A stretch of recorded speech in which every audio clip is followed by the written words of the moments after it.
Hello students, आज हम पढ़ेंगे क्लास 11 के second topic fundamental force in nature. देखो, इन फोर्सेस को पढ़ने से पहले तुम्हें पार्टिकल्स के बारे में पता होना चाहिए, जो कि मैं प्रीवियस वीडियो में बता चुका हूँ।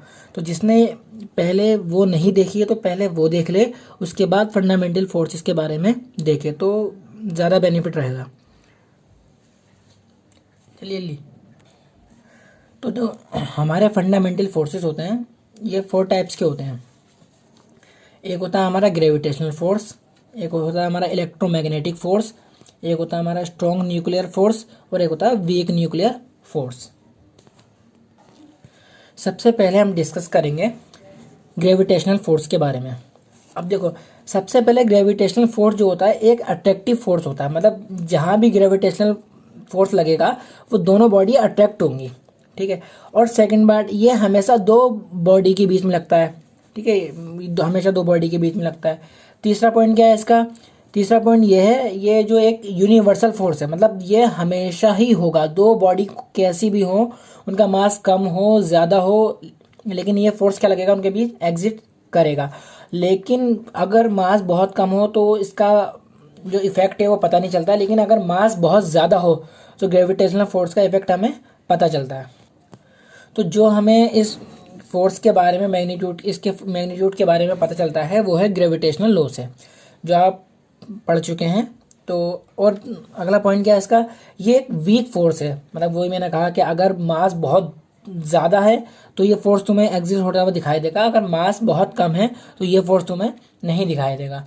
अब इसकी रेंज क्या है, मतलब कितनी दूर तक ये लग सकता है? इसकी रेंज इन्फिनिटी है, मतलब ये बहुत, जैसे अब इसकी रेंज जो है इन्फिनिटी है, मतलब जैसे हमारे जैसे पृथ्वी और क्या नाम है हमारे सन के बीच में ग्रेविटेशनल फोर्स लगता है, तो क्या नाम है हमारी जो ओशियन होता है और क्या नाम है हमारा मून होता है उसके बीच में ग्रेविटेशनल फोर्स लगता है। तो ये बहुत ज़्यादा डिस्टेंस है, लेकिन फिर भी इनके बीच क्या लग रहा है, ग्रेविटेशनल फोर्स लग रहा है। अब ग्रेविटेशनल फोर्स ये तो पता है हमें दो बॉडी के बीच में लगता है, लेकिन क्या ऐसी चीज़ उसमें एक्सचेंज होती है दोनों बॉडियों में जो वो फोर्स एग्जिट करता है, वो होते हैं ग्रेविटोन। ग्रेविटोन के एक्सचेंज होने से ग्रेविटेशनल फोर्स लगता है। अब ग्रेविटोन क्या होते हैं, ग्रेविटोन के बारे में मैं प्रीवियस वीडियो में बता चुका हूँ पार्टिकल में, इसलिए मैंने पहले कहा पहले वो वीडियो का आप देख लीजिए।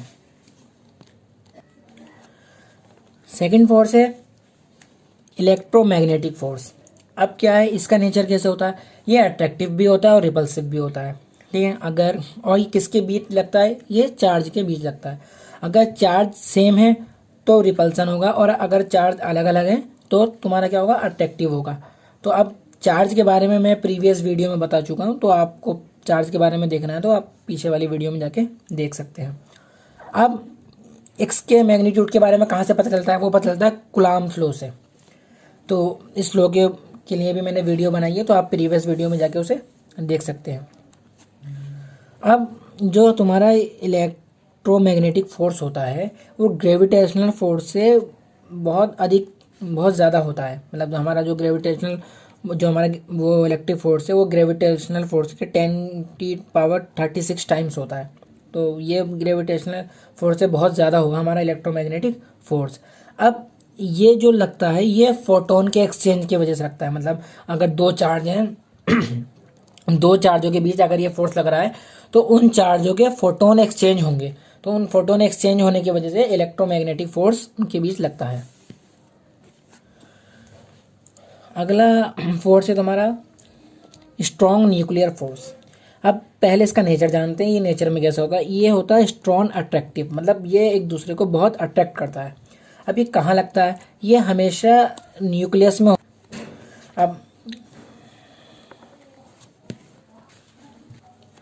अब ये जो हमारा स्ट्रॉन्ग न्यूक्लियर फोर्स होता है ये न्यूक्लियर के अंदर लगता है, प्रोटॉन और न्यूट्रॉनों के बीच। ये न्यूट्रॉन न्यूट्रॉन के बीच भी लगता है, प्रोटॉन प्रोटॉन के बीच भी लग सकता है, प्रोटॉन और न्यूट्रॉन पर भी लग सकता है। ये चार्ज पर डिपेंड नहीं करता है कि तुम्हारा किसके और किसके बीच लग रहा है। ये अगर न्यूट्रॉन न्यूट्रॉन में लगे, प्रोटॉन न्यूट्रॉन में लगे, प्रोटॉन प्रोटॉन में लगे, सब जगह जो इसका मैग्नीट्यूड होगा वो सेम होगा। क्यों? क्योंकि ये चार्ज पर डिपेंड नहीं करता है। अब क्या होगा, देखो तुम्हें पता है न्यूक्लियर में प्रोटॉन है, प्रोटॉन में प्लस चार्ज होता है, तो प्रोटॉन और प्रोटॉन में रिपल्सन होना चाहिए। तो रिपल्सन होने की वजह से जो तुम्हारा न्यूक्लियस होगा वो डिस्ट्रॉय हो जाएगा। लेकिन उसके बीच में जो तुम्हारा जो ये वाला क्या नाम है, स्ट्रॉन्ग न्यूक्लियर फोर्स एग्जिट रहता है, उसके वजह से जो तुम्हारा न्यूक्लियस है वो डिस्ट्रॉय नहीं होता है। क्यों? क्योंकि ये तुम्हारे इलेक्ट्रोमैग्नेटिक फोर्स से बहुत ज़्यादा होता है। अब ये जो हमारा होता है फोर्स ग्रेविटेशनल, जो हमारा ये होता है स्ट्रॉन्ग न्यूक्लियर फोर्स, ये इलेक्ट्रोमैग्नेटिक फोर्स से बहुत ग्रेटर देन होता है। और कितना ग्रेटर देन होता है? ये इलेक्ट्रोमैग्नेटिक फोर्स से 100 टाइम्स ग्रेटर देन होता है। ठीक है। अब इसकी रेंज क्या होती है? 10⁻⁻15 मीटर इसकी रेंज होती है। रेंज का मतलब कि ये इतनी ही रेंज में लगेगा। और 10⁻⁻15 मीटर तुम्हारा न्यूक्लियस का साइज होता है। तो न्यूक्लियस से बाहर जो होता है ये फोर्स नहीं लगता है, और न्यूक्लियस के अंदर ही अंदर तुम्हारा लगता है। न्यूक्लियस के बाहर ये फोर्स तुम्हारा एग्जिट नहीं करेगा। ठीक है। अब अगर तुम्हारा 10⁻⁻14 मीटर हो गया तो वहाँ ये एग्जिट नहीं करेगा। क्यों? क्योंकि जो 10⁻14 है वो ग्रेटर देन है 10⁻⁻15 से। ठीक है। अगला है तुम्हारा ये किसके एक्सचेंज होने के, ये मेसोन्स के एक्सचेंज होने की वजह से ये फोर्स लगता है।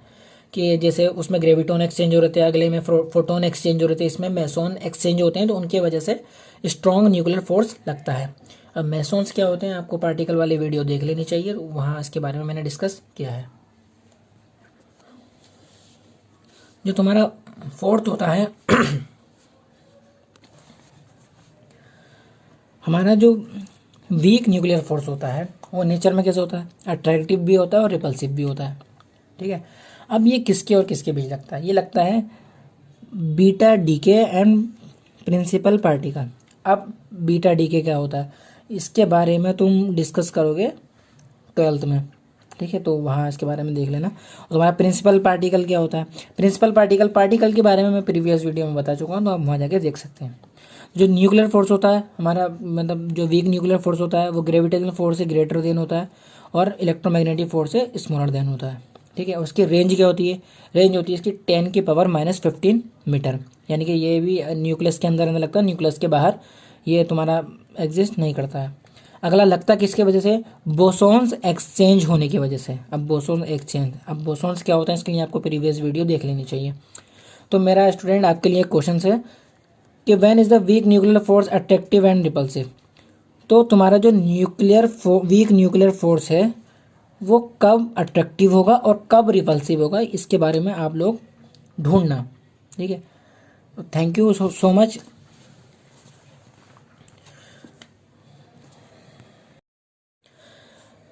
अगर आपको वीडियो अच्छी लगी हो तो आप चैनल को सब्सक्राइब कर लीजिए। मैं ऐसी लाइन वाइज सारे लेक्चर डालता रहूँगा।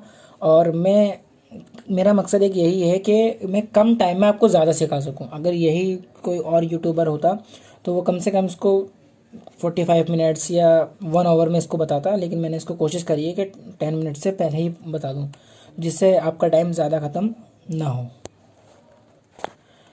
Thank you so much. अगर वीडियो अच्छी लगी हो तो सब्सक्राइब कर दें, बेल आइकन दबा दें और वीडियो को लाइक एंड कमेंट कर दें और शेयर कर दें।